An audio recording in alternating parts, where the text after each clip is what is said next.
que ver con una parte histórica. Vamos a invertir lo que nos queda de tiempo y este es nuestro plan para hoy. Vamos a invertir esta hora y la siguiente mirando historia. Vamos a hacer una introducción general a la historia de los bautistas. Luego vamos a basarnos en el documento que escribió el doctor James Renahan sobre la historia de los bautistas. Luego vamos a ir en la siguiente hora, que es antes de la cuarta hora, vamos a ir a ver herramientas y el bosquejo de la confesión de fe. Y las siguientes 4 horas nos vamos a dedicar a analizar la confesión de fe desde 2 perspectivas. La confesión de fe como una confesión ortodoxa, que es lo que ustedes tienen en sus hojas, y la confesión de fe como una confesión reformada, y vamos a invertir el tiempo también explicando eso en las últimas 2 horas de clase que tenemos, pero básicamente en eso vamos a invertir el día de hoy. Ustedes tienen ahí 2 apéndices que son parte de lo que vamos a tener como lectura de esta clase, que después vamos a explicarlo cuando sea lo necesario. Así que vamos a empezar esta clase número 2 del día. Vamos a empezar mirando, esta lección se llama Una introducción general a la historia de los bautistas. Yo tengo esto escrito, pero yo lo que les voy a pedir es lo siguiente: tomen sus apuntes, pero no se preocupen porque esto es algo que está casi terminado. Yo apenas lo termine se los envío para que todos lo puedan tener.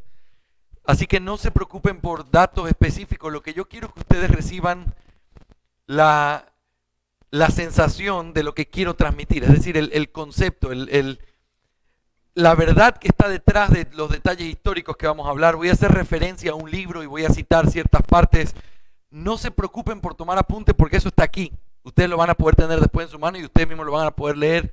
Lo importante es que ustedes puedan mirar y escuchar lo que dice para que podamos tomar la impresión que quiero dejarles en su mente con respecto a esta introducción general a la historia de los bautistas. ¿Está bien, hermanos? Así que pueden tomar sus apuntes, pero no se esfuercen tanto por tomar apuntes más que con prestar toda la atención a lo que quiero decirles el día de hoy. Cuando nosotros hablamos de los bautistas, automáticamente hay 2 cosas que surgen en nuestra mente. Y es el debate que hay sobre qué significa ser bautista. Por un lado está el concepto de mirar a los bautistas como una iglesia o como una denominación. Y por otro lado está tomar el concepto bautista como un principio doctrinal con el cual yo me puedo adherir y decir: yo soy bautista no porque pertenezco a una asociación de iglesias bautistas, no porque nací en una iglesia bautista, sino porque mis convicciones doctrinales me dicen que yo soy bautista. Entonces la pregunta clave va a ¿ser bautista es un concepto doctrinal o es un concepto eclesiológico que tiene que ver con la iglesia donde tú naciste? Si tú le preguntaras a un americano, casi todos, digamos que Will es ya Manaví, ella es de Manaví, él no es americano. Pero si tú le preguntas a un americano, casi básicamente, y sobre todo en el sur de los Estados Unidos, casi todos tienen tradicionalmente un contexto bautista. Muchos de ellos. Por lo tanto, cuando tú hablas de yo soy bautista, hay personas que nunca han ido a la iglesia, pero cuando les preguntas ¿qué eres? Es como cuando uno le pregunta de su equipo de fútbol. A mí me dice, sé que hoy juega el Emelec con el Delfín de Manta.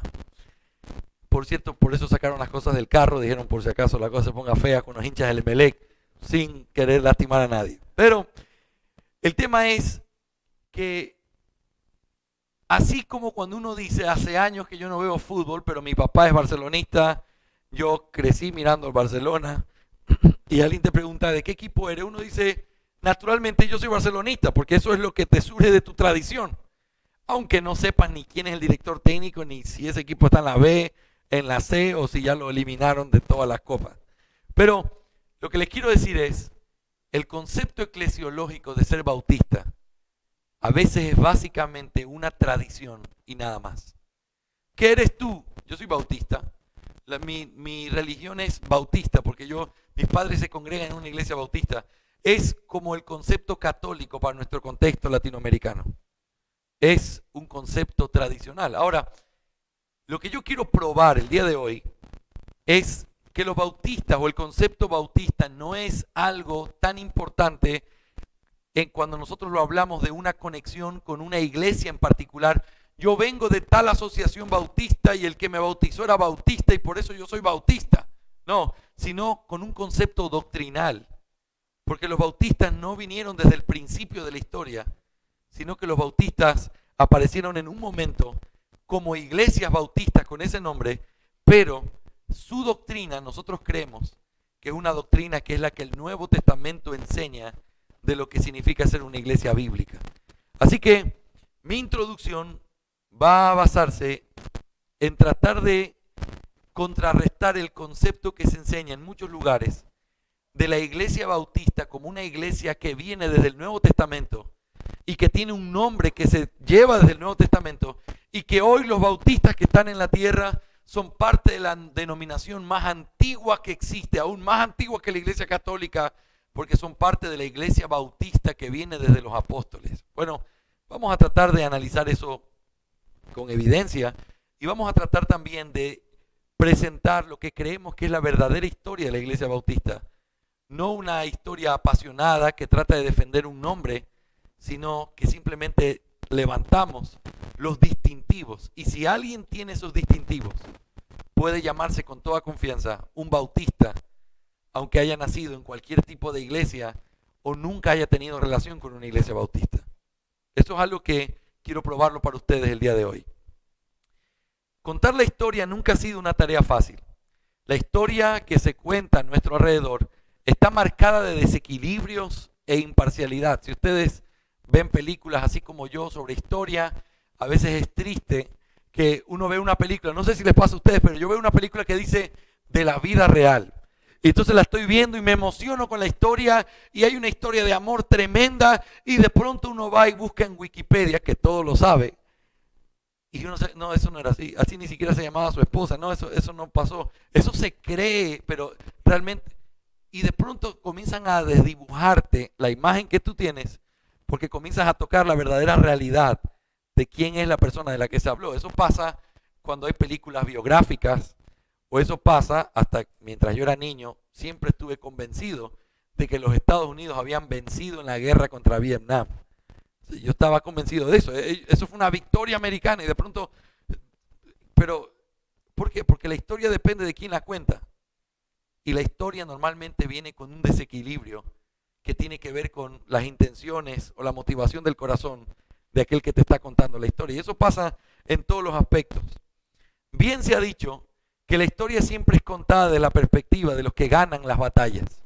Sin embargo, al mismo tiempo es muy importante conocer la historia porque ella nos permite tener una perspectiva correcta de las cosas. Por esta razón, necesitamos acercarnos a la historia con cuidado y también con mucho discernimiento. Hablando específicamente de la historia de los bautistas, lo cual es el contexto inmediato de nuestro estudio, pues nuestra meta en esta clase es entender el contexto de la Confesión Bautista de Fe de 1689. Nosotros encontramos que hay algunos problemas que han surgido con respecto a la historia de los bautistas, sobre todo en este interés moderno que hay sobre la historia. Los problemas que encontramos fluyen directamente del gran error que se cometen cuando se interpreta la evidencia histórica con dogmatismos personales y con romanticismo, lo cual lleva a que se edifique una gran historia, pero que es una historia paralela, muy distinta a la historia real. En esta primera lección, yo quiero hablar de una perspectiva que ganó mucha popularidad, sobre todo en las iglesias en el sur de los Estados Unidos, donde se comenzó a enseñar que los bautistas, si tú comienzas a considerar la historia, tú puedes trazar la línea de la historia de la iglesia bautista desde Juan el Bautista, por medio de diferentes grupos que guardaron la misma doctrina que aprendieron de Juan el Bautista y del Señor, y que se llamaron de diferente manera en la historia, pero que finalmente es lo que hoy conocemos como bautistas. Esa línea o esa manera de pensar surge de un libro llamado El Rastro de la Sangre. Quiero preguntar si alguien alguna vez ha escuchado sobre ese libro. Levante su mano. Bien. El Rastro de la Sangre, ¿no?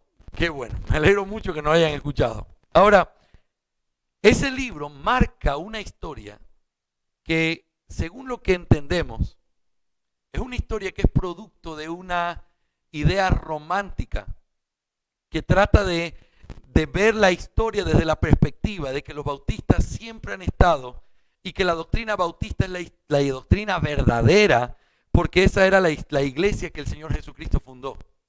Hay algunos que con mucha temeridad dicen la primera iglesia bautista de Jerusalén, fundada por los apóstoles. Espérate, eso ya tiene mucha pretensión. Ellos piensan que cada iglesia sólida, doctrinal, verdadera en la historia, fue bautista y que siempre los bautistas existieron en la historia paralela de todo lo que sucedió con la Reforma. Ellos dicen, los bautistas no vienen de la Reforma. Los bautistas son antes que la iglesia católica. La iglesia cristiana era bautista hasta que se mezcló con la católica y entonces ellos siempre vivieron al margen, siendo un grupo verdadero que estuvo ahí y que hasta el día de hoy permanece. Ahora, vamos a tratar de demostrar que eso no es cierto y vamos a demostrar, ¿por qué lo vamos a demostrar? Es porque queremos decir que más importante que tratar de mirar una iglesia vieja o una iglesia que tiene muchos años en la tierra, es tratar de comparar la enseñanza bautista a la luz de la palabra de Dios para saber si esa es la iglesia que tiene los distintivos apostólicos. ¿Me hago entender, hermanos? No algo que es viejo significa que es bueno. Yo soy parte de la iglesia más antigua de la tierra y por eso estoy en la iglesia verdadera. Yo les hago una pregunta. ¿No es eso lo que dicen los católicos? A ver, ¿cuántas iglesias fundó Cristo? Ese es el argumento católico. Una sola. ¿Y cómo se llamaba? La iglesia católica. No, eso es mentira. Pero su manera de defenderlo es tratar de decir, solo hay una iglesia y todos ustedes no son iglesias verdaderas. Esta es la única iglesia. Ese concepto bautista se traspasa también y terminan diciendo cosas como eso, como que los bautistas son la única iglesia verdadera. Ahora, quiero que sepan una cosa antes de decir todo lo que voy a decir ahora. Yo soy bautista. Y soy bautista desde mi cuna. Crecí en una iglesia bautista. Soy pastor, he sido pastor de 2 iglesias bautistas. Pero creo que ahora entiendo lo que verdaderamente significa ser una iglesia bautista. No es traer una sucesión apostólica de autoridad que dice que soy parte de la iglesia verdadera. Es mirar la doctrina bautista, así es como la quisieron llamar en la historia. Identificarme con ellos y decir, esa doctrina que se predicó es lo que el Nuevo Testamento enseña sobre una iglesia bíblica. No tiene que ver con una denominación. No tiene que ver con ser una asociación. No tiene que ver con un nombre eclesiástico. Tiene que ver con doctrina. Ellos creían eso, entonces yo creo como ellos, porque lo que ellos dicen es verdad. ¿Y cuál era el nombre que le dieron en la historia? Bautista. Entonces yo soy bautista, aunque mi nombre de la iglesia se llame bíblica, o se llame comunidad de la gracia, o se llame como ustedes la quieren llamar, pero doctrinalmente es una iglesia bautista. Ahora, vamos a explicar eso. Permítame introducirnos a este libro. Conozco el libro El rastro de la sangre desde mi niñez. Recuerdo que teníamos en mi casa más de una copia de este librito rojo que contenía la historia de los bautistas desde la perspectiva que nosotros aprendimos. Debo reconocer que el haber sido expuesto a la historia a través de las palabras de Carroll, el autor de este libro, despertó en mí un celo por la historia y específicamente por la identidad bautista en la historia de la iglesia. A medida que he ido avanzando en mis estudios sobre la historia de la iglesia, he descubierto algunas inconsistencias que han levantado serias sospechas sobre la perspectiva de este libro y su perspectiva con respecto a la historia. No es mi intención hacer una revisión exhaustiva de este libro, sino presentar algunos argumentos por los que creo que el contenido de este libro no es producto de un estudio consistente de la historia, sino de un relato que surge de una perspectiva completamente subjetiva que no puede probar que lo que está diciendo es legítimo, porque simplemente es producto de la imaginación. Ahora, estos son algunos de los argumentos, específicamente 3, de por qué decimos que el rastro de la sangre o este concepto bautista de la historia no es confiable y no debería ser la perspectiva que ninguno de nosotros debería tener. En primer lugar, porque las presuposiciones que tiene el libro son incorrectas. Las presuposiciones que tiene el libro son incorrectas. Una presuposición es un supuesto o un concepto que se toma de algo como verdadero y desde el cual se levanta todo un argumento. Si yo digo, Dios es el creador y esa es mi presuposición, entonces cuando yo miro el cielo y le digo a mi hija, qué hermoso atardecer, Dios qué cosas tan maravillosas hace, mi comentario surge de algo que yo creo anteriormente. Si yo digo, qué hermoso paisaje que Dios pinta, automáticamente el pensamiento anterior en mi mente, ¿cuál es? Dios lo creó. Esa es la presuposición. Ahora, tener presuposiciones no es malo, todos las tenemos. Todos las tenemos. Hay cosas que vienen en nuestra mente que tú dices, eso es así. Ahora, el detalle que sí tenemos que considerar es que aunque todos tenemos presuposiciones, tienes que saber si tus presuposiciones son correctas o no. Porque si son incorrectas, uno termina en un lugar tan distinto a la verdad, pero convencido de que lo que estoy diciendo es verdad. Entonces, este libro tiene presuposiciones, como todos nosotros los tenemos. El problema es que estas presuposiciones son incorrectas. Y les voy a decir cuáles son algunas de las presuposiciones que este libro tiene con leer algunos párrafos que ellos tienen. En primer lugar, la primera presuposición incorrecta es esta. La iglesia bautista es la iglesia que Jesucristo instituyó. Por lo tanto, es la iglesia verdadera. Ellos lo ven como una iglesia que existe en la tierra, como una iglesia universal, por decir así, que tiene el nombre de bautista y que esa es la iglesia que Cristo fundó. Fíjense lo que dice el prefacio de ese libro. Escuchen con atención, esto es lo que dice el libro. El mundo tiene una gran deuda con los bautistas, una deuda que nunca podrá pagar. Los bautistas siempre han sido los campeones de la libertad religiosa y política. El precio que los bautistas han pagado durante los años, desde el tiempo que Jesucristo instituyó la primera iglesia bautista de Jerusalén hasta ahora, no puede ser contada en términos terrenales.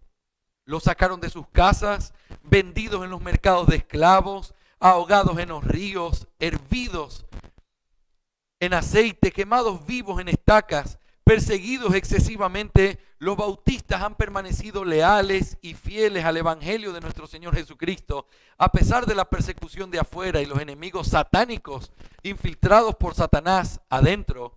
La vasta mayoría de los bautistas permanecieron fieles en la posición histórica de los bautistas. La Biblia habla con autoridad final a los bautistas. ¿Cómo le suena esa introducción a ese libro, ese prefacio? Bueno, este tipo de presuposición es la que hace que algunos de los bautistas que abrazan esta enseñanza lleguen a extremos en su aplicación. Por ejemplo, una vez escuché una iglesia que había un hombre que estaban considerando como pastor. Esta iglesia sostiene este principio. Entonces le preguntaron, ven que era un hombre fiel, dando buen testimonio, haciendo las cosas bien, y le dijeron, venga para acá. Nosotros estamos considerando que usted sea el pastor de esta iglesia, pero queremos saber quién lo bautizó. Y yo, bueno, me bauticé en una iglesia por acá. ¿Era trinitaria el bautismo? Sí, fue trinitario. ¿Lo hicieron después de que usted fue creyente? Sí. ¿Era bautista la iglesia? No, vamos a tener que volverlo a bautizar. ¿Cómo? Pero era trinitaria. Lo hicieron después de que él era creyente. Fue por inmersión. ¿Qué otra cosa necesitan para saber que es un bautismo válido? Pero la pregunta clave fue esta. ¿Fue hecha en una iglesia bautista? Su respuesta fue no. Automáticamente el siguiente domingo lo bautizaron delante de toda la iglesia. Ahora sí, con el bautismo santo. Ahora, ¿qué les quiero decir? Yo he crecido en medio de este pensamiento. Y estudié en un instituto bíblico que enseñaba esto. Y me acuerdo haber estudiado eclesiología. Esa fue la última materia que tomé porque realmente mi conciencia luchaba con estos conceptos. Pero en los conceptos eclesiológicos decían, la iglesia de Cristo es la iglesia bautista. Ok, yo decía, bueno, eso ya lo he escuchado, lo puedo aguantar. Pero luego dijo, ¿se acuerdan ustedes el panorama de la iglesia de Apocalipsis cuando la novia está en las bodas del Cordero? Sí. ¿Se acuerdan ustedes los invitados a las bodas del Cordero? Sí. Bueno, la novia es la iglesia bautista. Y los invitados a las bodas del Cordero, no me estoy inventando lo que le estoy diciendo.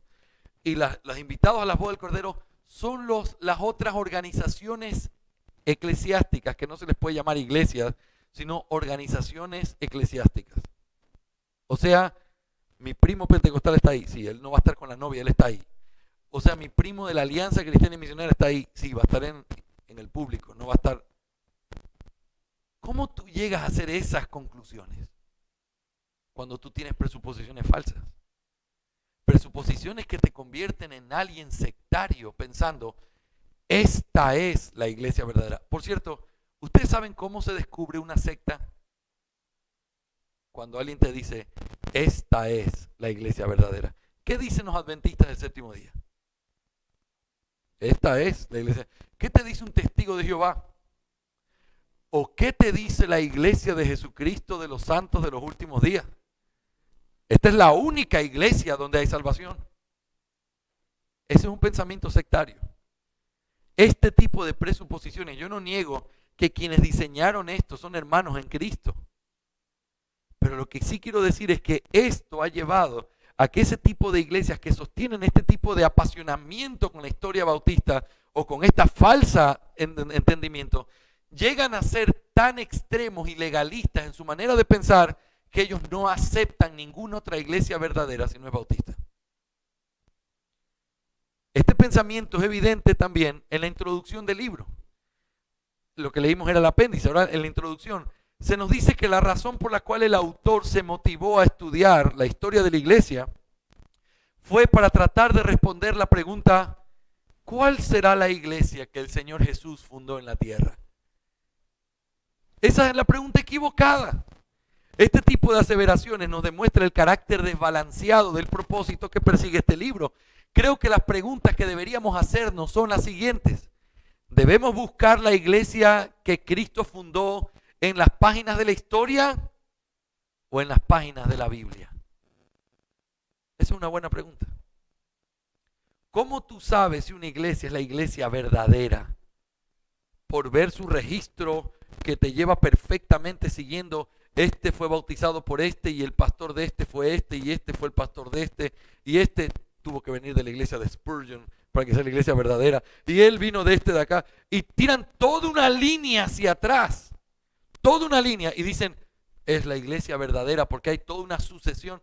¿Es así como se busca la iglesia verdadera o es en las páginas de la Biblia mirando la doctrina apostólica y diciendo esta es una iglesia verdadera porque practica lo que la palabra de Dios enseña? La pregunta en la que está basada ese libro es completamente incorrecta. Así que vamos a mirar entonces la segunda presuposición equivocada que ellos tienen. Ellos dicen esto: históricamente existe una línea de iglesias bautistas que han guardado las doctrinas de Cristo de manera constante y homogénea desde el tiempo de la era post-apostólica. Escuchen lo que ellos están diciendo. La presuposición que está en su mente es no solamente que la iglesia bautista es la iglesia verdadera, sino que cuando tú miras la historia, tú puedes encontrar la iglesia bautista guardando la misma doctrina a lo largo de la historia. Y tú dices, oye, eso es espectacular. El problema es, ¿eso es verdad? ¿Eso es verdad? Miren lo que ellos dicen. Escuchen este pequeño comentario que hice y luego lo que ellos dicen en su libro. Al empezar su recuento de la historia, porque el libro se divide en disertaciones, en su primera disertación, debo afirmar que los datos históricos con respecto a las desviaciones que comenzaron a suceder en la iglesia cristiana son verdaderos y es imposible no estar de acuerdo con lo que dice el libro. Es cierto lo que dice.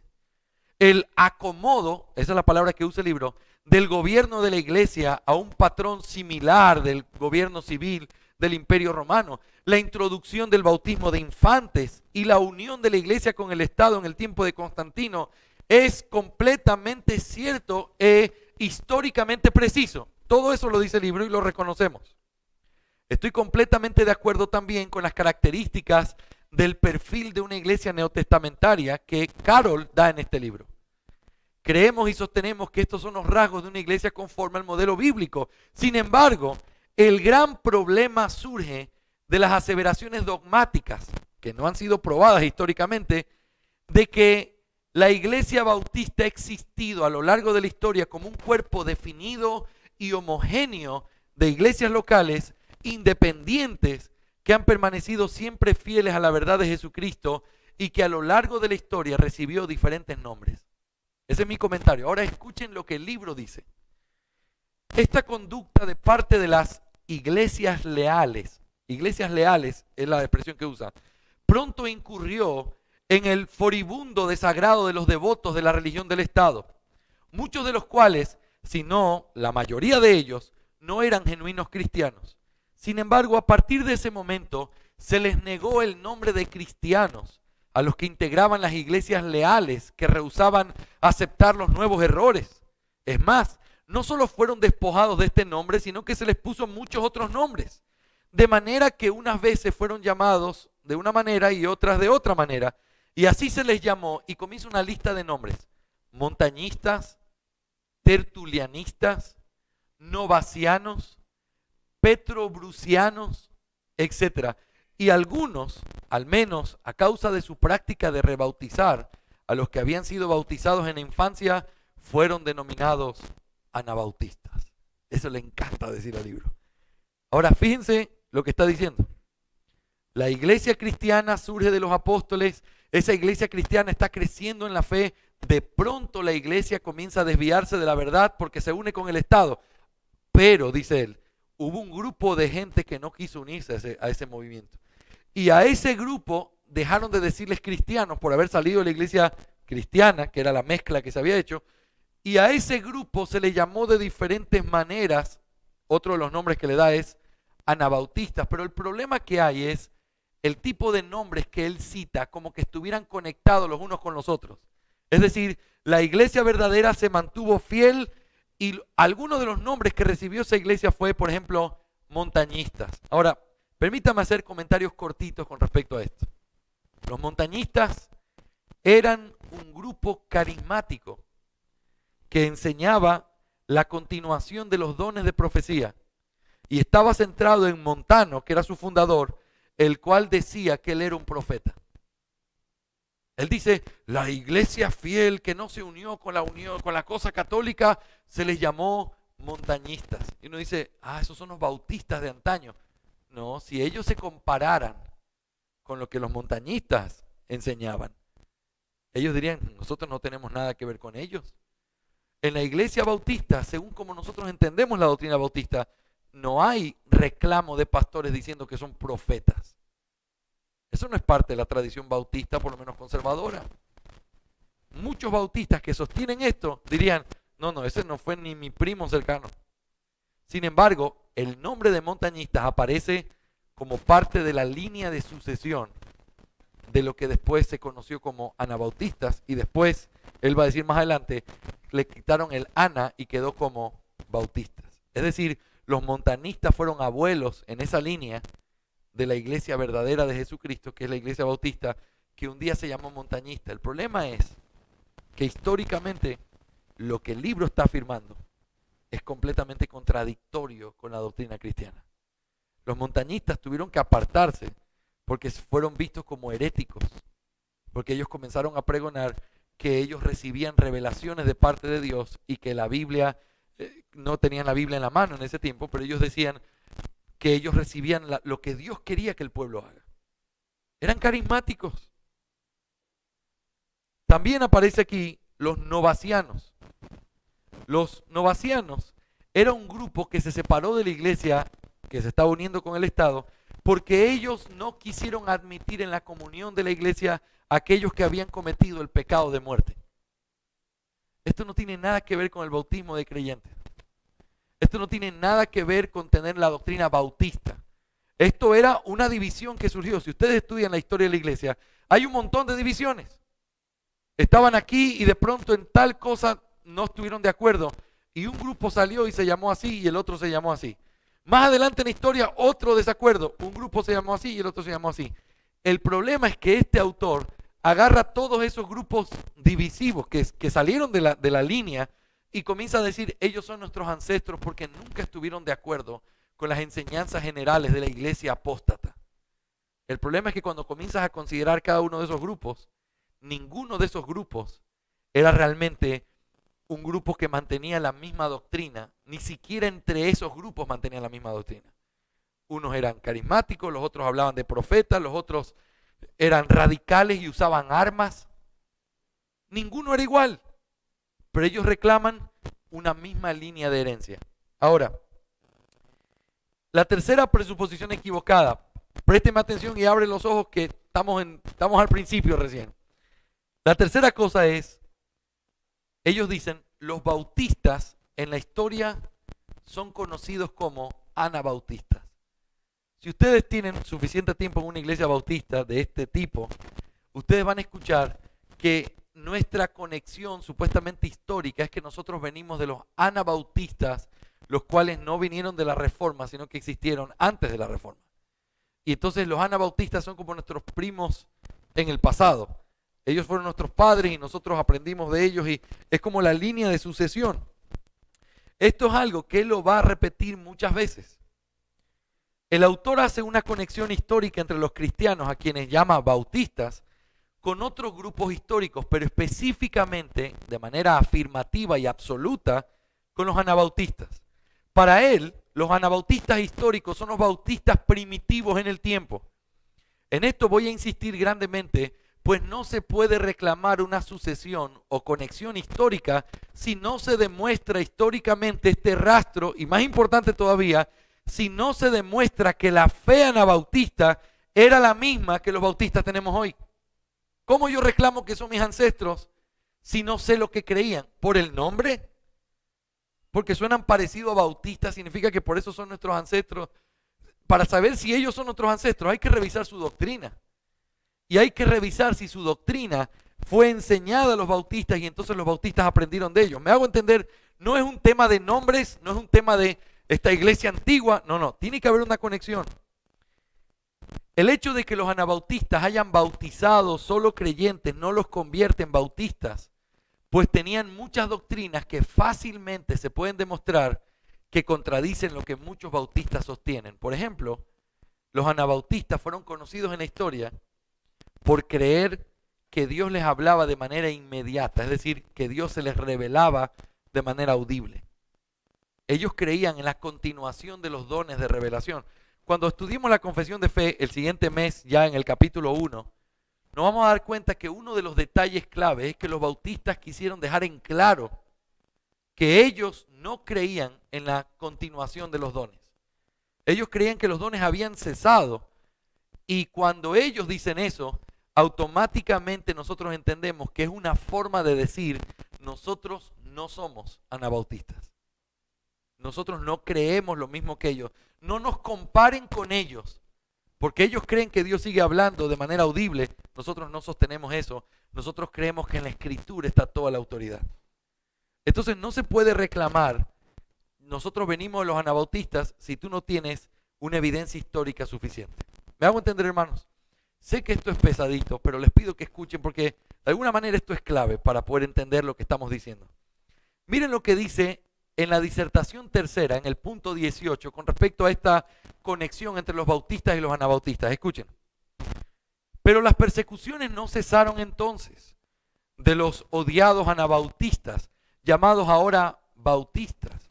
No obstante, todas sus anteriores persecuciones y el hecho horroroso de que habían ya muerto 50 millones de mártires, todavía existía un número considerable de ellos. En este mismo periodo se vio algo verdaderamente inaudito. En un solo camino europeo se colocaron estacas a pocos pies de distancia una de otra en un trayecto de unos 50 kilómetros y en la agudizada punta de una fue colocada la ensangrentada cabeza de un mártir anabautista. La imaginación apenas puede describir una escena tan horrorosa, perpetrada sin embargo por un pueblo que se llama a sí mismo seguidor del manso y humilde Jesús. Fíjense lo que dice más adelante en la cuarta disertación. Durante todo el siglo XVII, la persecución contra los valdenses, los anabautistas y los bautistas, pues ahora el ANA fue abandonado en algunas partes, prosiguió siendo sumamente severa. En Inglaterra, por la iglesia anglicana, como lo atestiguan John Bunyan y otros muchos. En Alemania, por los luteranos. En Escocia, por las iglesias escocesas o presbiterianas. en Italia, Francia y en otras partes donde el papismo predominaba por los católicos. Ahora mismo no hay paz para los que no concuerdan con las iglesias del Estado o con algunas de ellas. Fíjense cómo ellos dicen que a quien persiguieron en la época de la Reforma fueron a los bautistas. Los bautistas fueron los perseguidos por los presbiterianos, los anglicanos, los católicos, todos ellos perseguían bautistas. Y los 50 millones que dice ahí se los está atribuyendo a mártires anabautistas que entregaron su vida por la causa de la verdad. ¿Ustedes se dan cuenta la conexión histórica que hace? Por eso es que tiene sentido que al principio del libro diga, el mundo le debe tanto a los bautistas. Claro, ellos fueron, estoy hablando irónicamente, no soy bueno hablando irónicamente, pero lo voy a decir irónicamente, gracias a los bautistas es que hoy tenemos la Biblia. Gracias a los bautistas es que la fe cristiana no se perdió en la tierra. Eso no puede ser sostenido por la historia. Eso no es verdad. Aunque amamos esta distinción y este nombre que nos hemos dado doctrinalmente, bautistas, no podemos aceptar y no podemos abrazar algo que realmente no es lo que la historia dice. Hubo mucha gente que intervino y que murió por causa de su fe. Hubo mucha gente que ni siquiera sabemos qué creían, que preservaron la Biblia. Y aunque no estuviéramos de acuerdo con ellos, reconocemos que eran hermanos en Cristo. Reconocemos que eran parte de la iglesia verdadera, aunque hayan habido cosas distintas en su fe. Pero no podemos decir todo lo bueno que el mundo le ha pasado en base a la iglesia es gracias a la iglesia más antigua, la iglesia que Cristo fundó en la tierra, la iglesia bautista. Eso es una pretensión completamente errada. Muy bien, vamos a avanzar rápidamente aquí, pero quiero que escuchen este comentario pequeñito que hice. Históricamente, los anabautistas son asociados con un grupo radical de la Reforma que tenía posiciones desequilibradas sobre distintos aspectos. Cuando los bautistas particulares surgieron en Inglaterra al principio de la década de los años 1640, fueron motivados a escribir una confesión de fe con el propósito de que, al conocer lo que ellos predicaban, pudieran ser reconocidos por las otras iglesias cristianas como creyentes verdaderos que predicaban la verdad de Dios. Al principio de su aparición, por el hecho de que practicaban el bautismo del creyente, las otras iglesias comenzaron a confundirlos con anabautistas y comenzaron a difamarlos debido a la mala reputación que tenían los anabautistas, pues habían ocasionado una gran masacre 100 años antes en una ciudad alemana llamada Münster.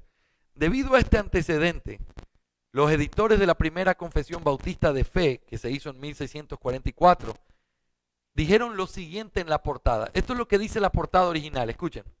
La confesión de fe de 7 congregaciones o iglesias de Cristo en Londres, comúnmente, pero injustamente, llamadas anabautistas, con el fin de vindicar la verdad, instruir a quienes la desconocen y aclarar aquellas calumnias que tan a menudo les son lanzadas de manera injustificada, tanto en la prensa como en los púlpitos. ¿Cuál es la motivación por la que ellos escribieron la confesión de fe? La respuesta es, por favor, no somos anabautistas. Nosotros no tenemos nada que ver con ellos. Pero ustedes bautizan creyentes como los anabautistas. Sí, pero el hecho de que bauticemos creyentes no significa que seamos igual que ellos. Los anabautistas no creían en el gobierno civil.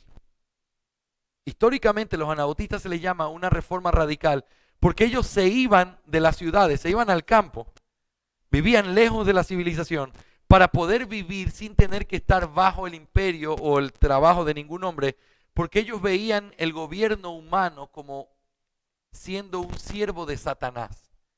Ellos decían que ellos tenían que pregonar el reino de Cristo. Ellos eran milenialistas en ese sentido. Ellos hablaban del reino de Cristo, que solo se sometían a Cristo. Ellos no respetaban la autoridad, ellos eran anárquicos. Claro, la diferencia es que algunos eran radicales con armas y otros simplemente se iban a un campo y vivían ahí como que si no existiera ningún tipo de gobierno. ¿Me hago entender? Cuando ellos llegan, cuando aparecen los bautistas en Londres, y entonces ellos comienzan a ver que los bautistas también bautizan creyentes, algo rarísimo para ese contexto, lo primero que ellos hacen es asociar a estos bautistas con lo que pasó en Münster. En el apéndice A, yo les puse algo que escribió muy bien escrito de parte del pastor Sugel Michelén sobre la historia de los bautistas y de los anabautistas y lo que pasó en Münster. Lo van a poder leer en sus casas, pero solo quiero resumirles lo que pasó. Uno de los discípulos de los líderes anabautistas se autoproclamó un profeta. Y al proclamarse profeta dijo que la ciudad de Münster era la nueva Jerusalén. Y entonces entraron por la fuerza y sitiaron la ciudad, se apoderaron de la ciudad. La Iglesia Católica, resistiendo eso, fue hacia los gobernadores, fueron con soldados y ejecutaron a cientos de personas ese día. Eso que ellos decían que esta ciudad es la nueva Jerusalén y él es David y yo soy Elías, el profeta, todo eso provocó la muerte de cientos de personas. Cuando los bautistas aparecen en Inglaterra, 100 años después, lo primero que hacen es, los compararon con los anabautistas. Estos son anabautistas. Y estos van a hacer lo mismo que hicieron en Alemania, lo van a hacer aquí en Inglaterra. Y entonces comenzaron a tirarles toda la prensa corrupta. Comenzaron a decir un montón de cosas en contra de ellos. Entonces, ¿qué fue lo que pasó? Tuvieron que escribir la confesión de fe para que si alguien quería saber qué es lo que ellos creían, pudiera leer este documento firmado por ellos, en el que ellos demuestran intencionalmente lo siguiente. En primer lugar, que ellos creían en la Trinidad.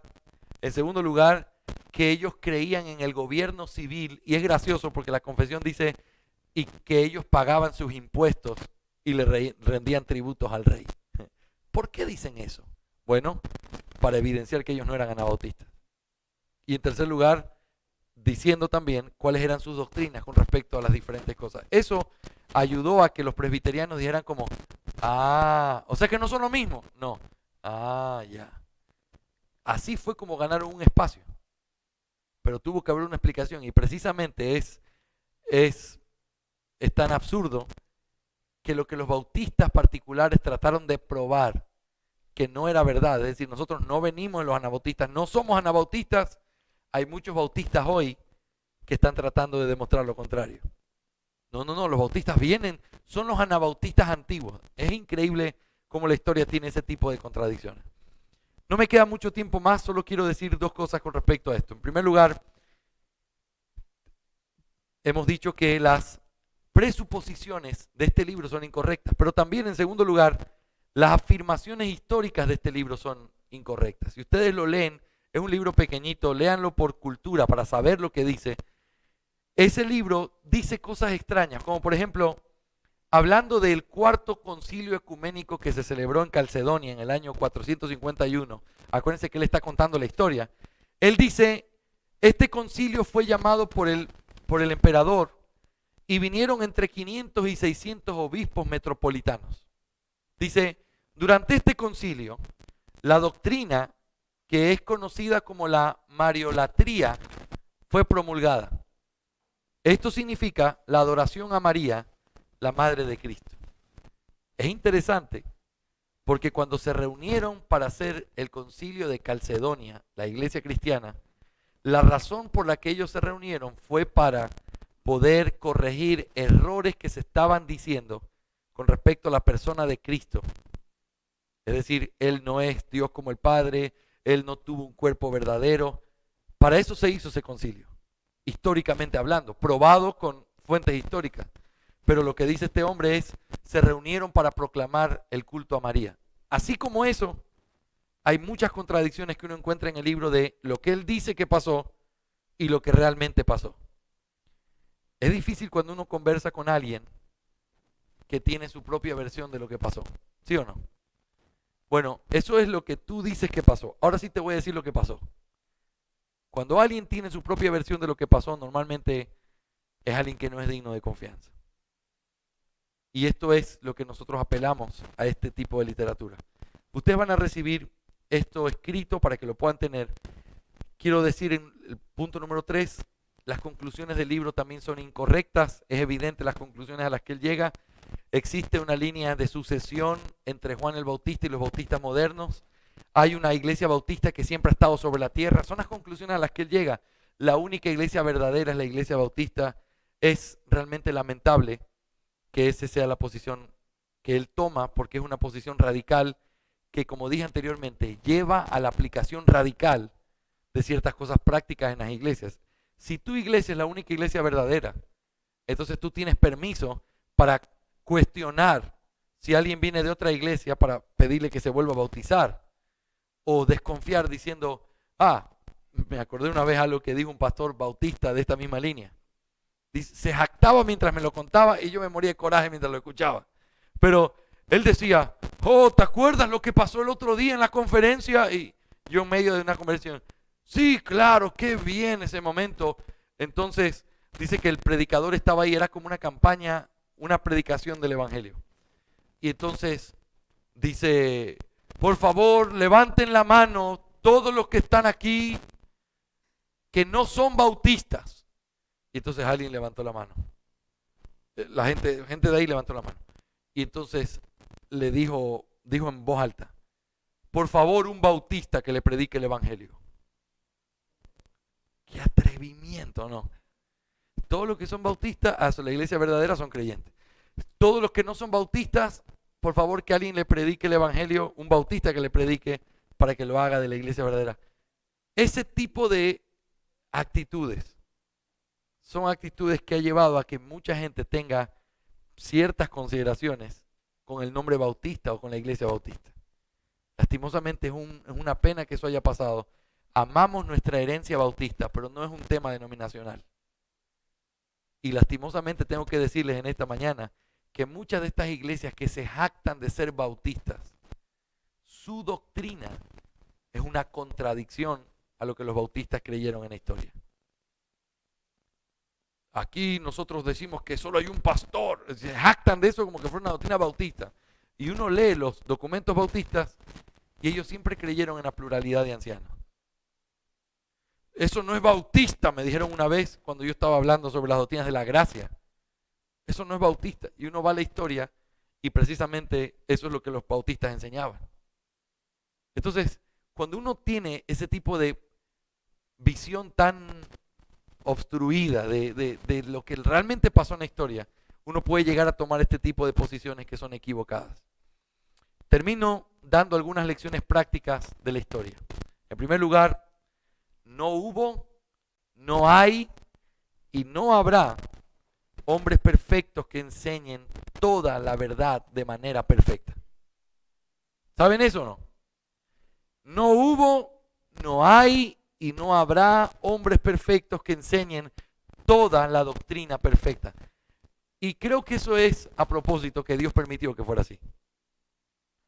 Porque cuando uno va a estudiar un tema, siempre normalmente tengo que llenar mi escritorio de 5 o 6 autores distintos. Porque este era bueno en este, pero en esto no era tan bueno. Y tengo que buscar el otro en este porque no era tan bueno en el otro. Y todo lo que tú haces es estudiar algo complementario de diferentes autores y fuentes, porque con ninguno tú puedes decir, mira, lo que dijo este, léelo, esa es la verdad, ya nada más importa. No puedes hacer eso con ningún autor. Ni siquiera, escuchen lo que voy a decir, ni siquiera con Spurgeon. No digan que yo lo dije, está bien. Pero eso es así con todos los autores humanos. Calvino es así. Calvino es, miren, a veces la gente tiene tantas cosas contra Calvino por ignorancia.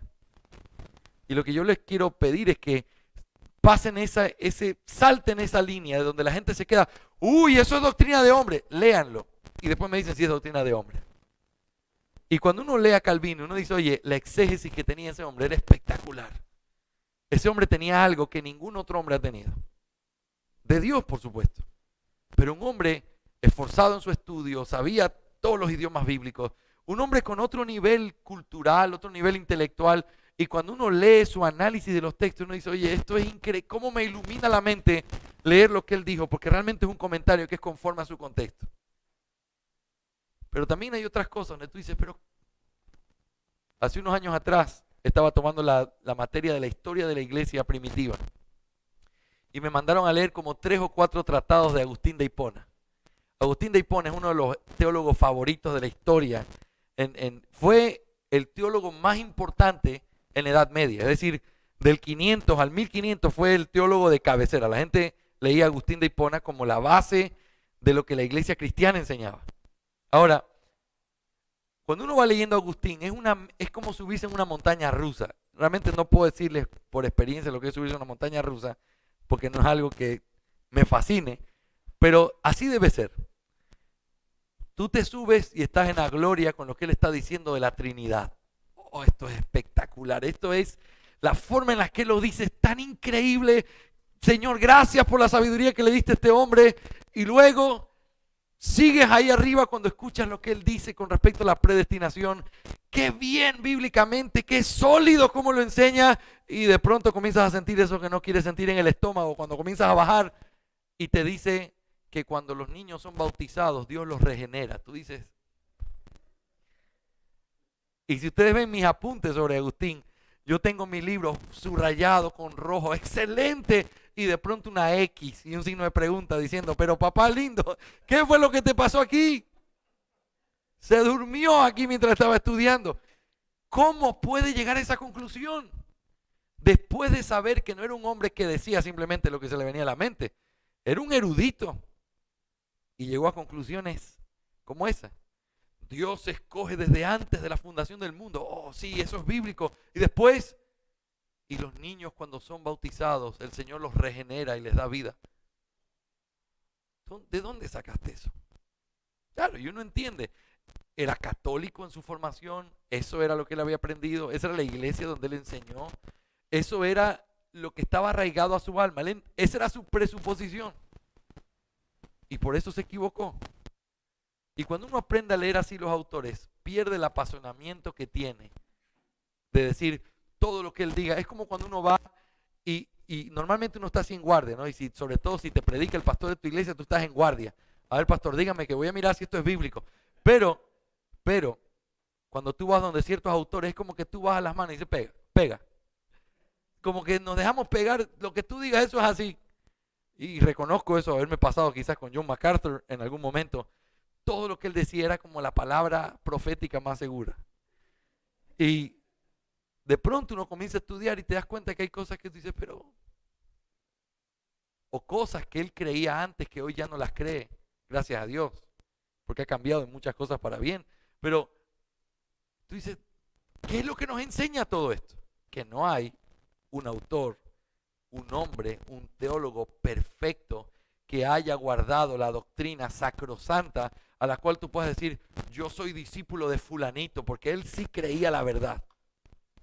No hay. Vas a tener que ser discípulo de Agustín en la Trinidad y en las doctrinas de la gracia. Vas a tener que ser discípulo de Benjamin Keach cuando hablas del bautismo. Vas a tener que ser discípulo de Zwinglio cuando hablas de la cena del Señor. Y así por el estilo, tienes que ir tomando posiciones sobre ciertas cosas. En eso, mi autor favorito es William Hendrickson en los comentarios bíblicos. ¡Qué espectacular! Y con lágrimas en los ojos, literalmente, estaba predicando Marcos y de pronto dice que Jesús bendecía a los niños. Yo estaba embalado. Hendrickson es un iluminado. ¡Qué bien que explica esto! Cuando de pronto dice, es que es obvio.